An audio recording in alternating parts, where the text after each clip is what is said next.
This is something that's been unfortunately part and parcel of the police department for some time, and we're very skeptical that these crime stats are accurate.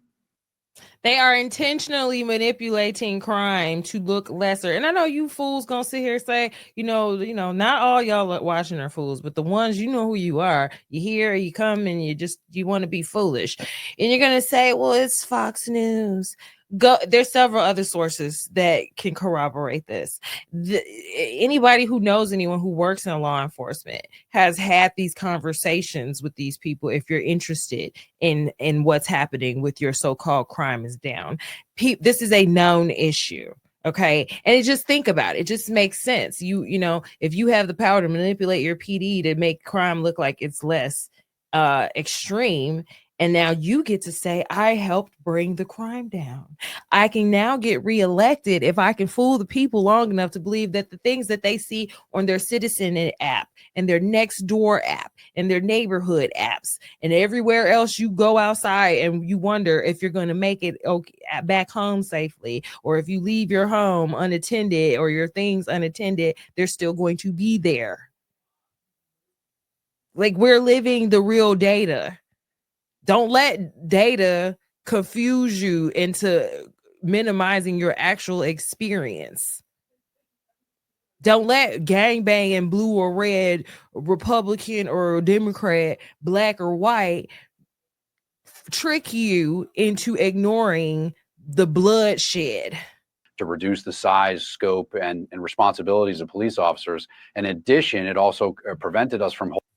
This is your pendulum overreaction, overcorrection of bad policing, George Floyd, Black Lives Matter, Laquan McDonald consent decree. We gonna relive every police incident ever at the same time and act like these one, or two police incidents per 100 violent incidents between me and a civilian are worth ignoring, are worth, amplifying to ignore the real daily threats. So now I'm going to defund, abolish the police. I'm going to minimize my police force. I'm going to demoralize them by constantly painting them as these horrible people that are just trying to do a service to my community. Yes, there are some bad apples, but overwhelmingly the police are there to help you and do a job that most of y'all don't want to do. Y'all talk about jobs people don't want to do. Y'all don't want to pick no cotton. Y'all don't want to work in no hospitality. Y'all don't want to do that. You don't want to run on the streets and hem niggas up either. You don't want to tell Pookie put the gun down either. Pookie, your son. And you don't want to talk to him. Who doing these jobs? And you got the nerve to tell them they ain't worth getting their pensions. They don't need no more officers. They don't need to be promoted to detectives. They don't need equipment. They don't need support services. Just go out there. And then now you want to, you pair them up with a damn psychologist. And some of these people need to be locked up. Then you go talk to the psychologist in jail. We ain't got time for it out here in the street in the open where you can still grab a weapon. Okay, lock them up. I'm sorry, I keep trying to skip this video. We gotta finish this because I need y'all to know these people crazy. These people crazy. Police officer, in order to make up for that gap, the police department uses 2 million hours of mandatory overtime to cover the demand for police officers. And so because of that, crime has skyrocketed in the district. And one of the things that we think is going on in the police department, which who knows how high up that those directives are coming from, is to make sure that these crime stats are reported in the most favorable way possible.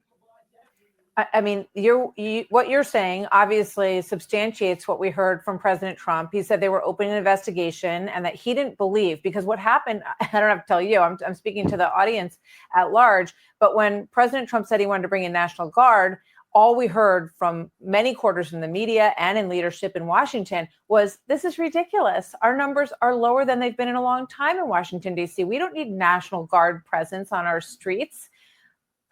I mean, this sounds very, very egregious. This is lying to the people, the constituents of Washington, D.C., and lying to the federal government about what your numbers really are.